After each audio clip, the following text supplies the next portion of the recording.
Hey, it's Tanya here at Nerdy Knitting. Today we're looking at the moss stitch pattern.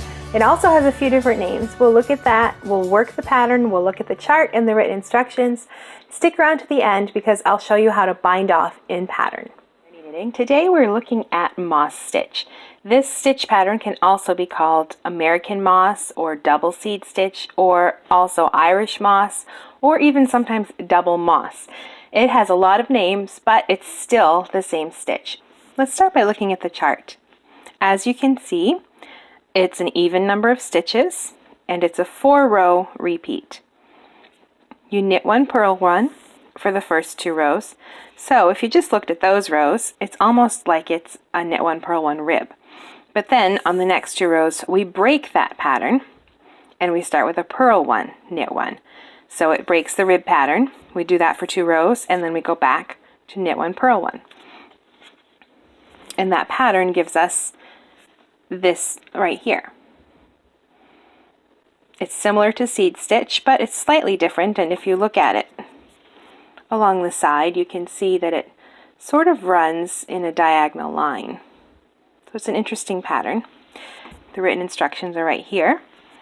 Rows 1 and 2, knit 1, purl 1. Rows 3 and 4, purl 1, knit 1. So it's a fairly easy pattern to remember. I'm back on row 1 right there, and I can tell by looking at my swatch here because that's a purl stitch right there, so I know I'm on the right side row. I've already worked 2 purl rows, so it's time to start with a knit one. So we knit 1, purl 1 across the row.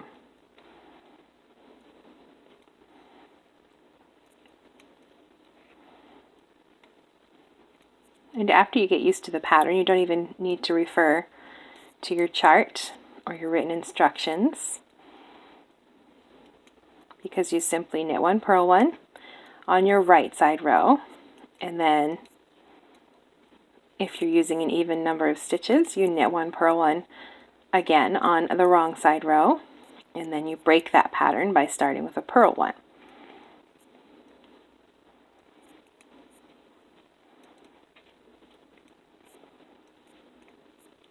So once you know how it starts, you can just continue. It's also important to look at your stitches. I can see from the cast on edge I'm on a wrong side row. And there's a knit stitch right there. So I'm going to knit it. The wrong side rows are quite easy when you're working in an even number of stitches. Well, on any number of stitches, I believe, you would simply knit the stitches or work the stitches as they present. If it's a knit stitch, you would knit it. If it's a purl stitch, you would purl it. This is only for the wrong side rows.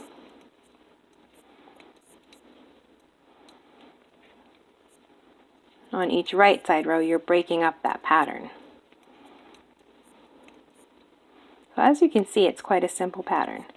Knit 1, purl 1 across the front, work the stitches as they present on the wrong side row, and then when you come back around,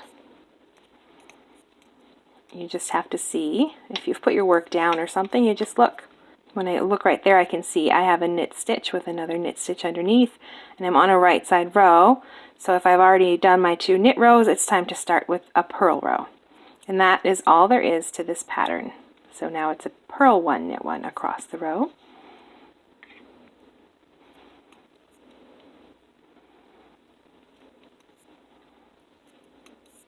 And that is all there is to it.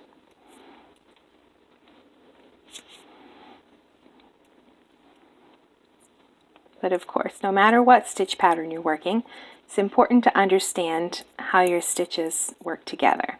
So if I set my work down and I picked it back up again and I wasn't sure where I had left off, I could just look at my work. First of all, I know that the stitch I just finished is on the right needle with the working yarn coming from it. So I would know not to turn it this way because the yarn is not in the right place.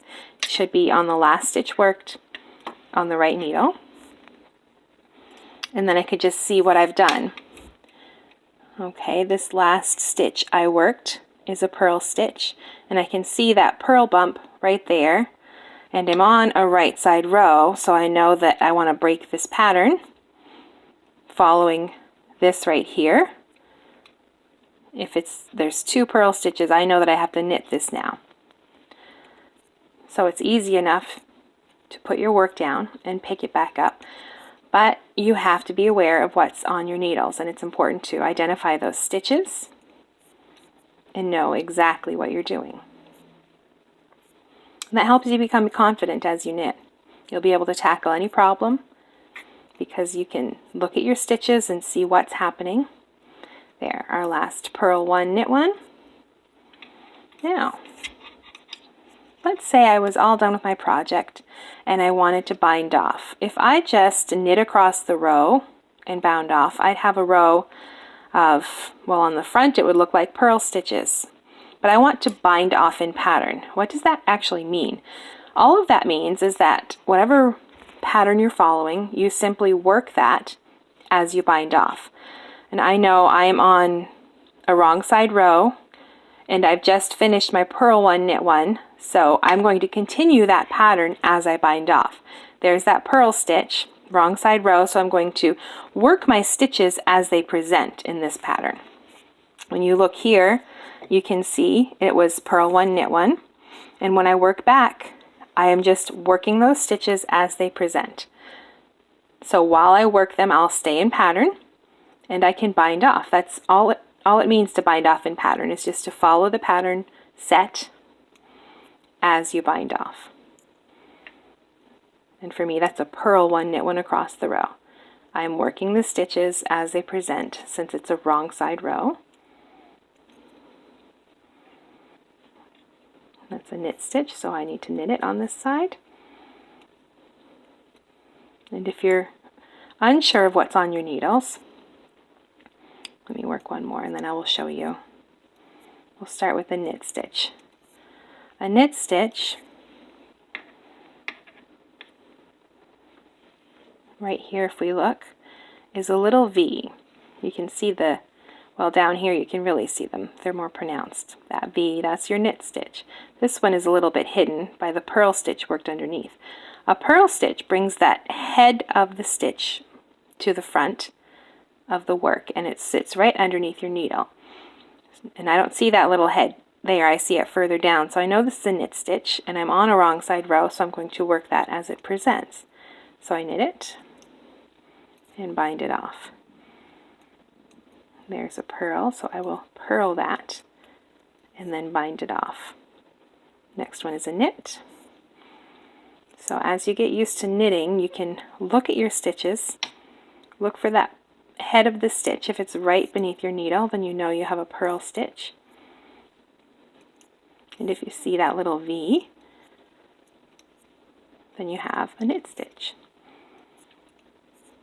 Get used to looking at those stitches and seeing what's happening on your needles. And I'm going to continue to bind off in pattern.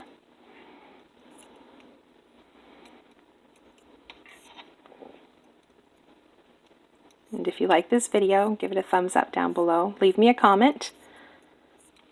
And if you like to get a bit nerdy with your knitting, be sure to click the subscribe button down below. We're almost done, right at the end, and that is binding off in pattern. We're binding off in the moss stitch pattern. Let's take a look at those names one more time while I have you here. So when you're working different patterns, there we go. We have bound off. And again, here's the name of this pattern. As you can see, in the US, we refer to it as moss stitch, or it could also be American moss. And I've also seen it referred to as double seed stitch. And in the UK or Australia, it's referred to as Irish moss, and sometimes as double moss. This pattern is often confused with what in America we call seed stitch. If you want to learn more about the differences between these patterns, check out the video that I've linked up in the corner.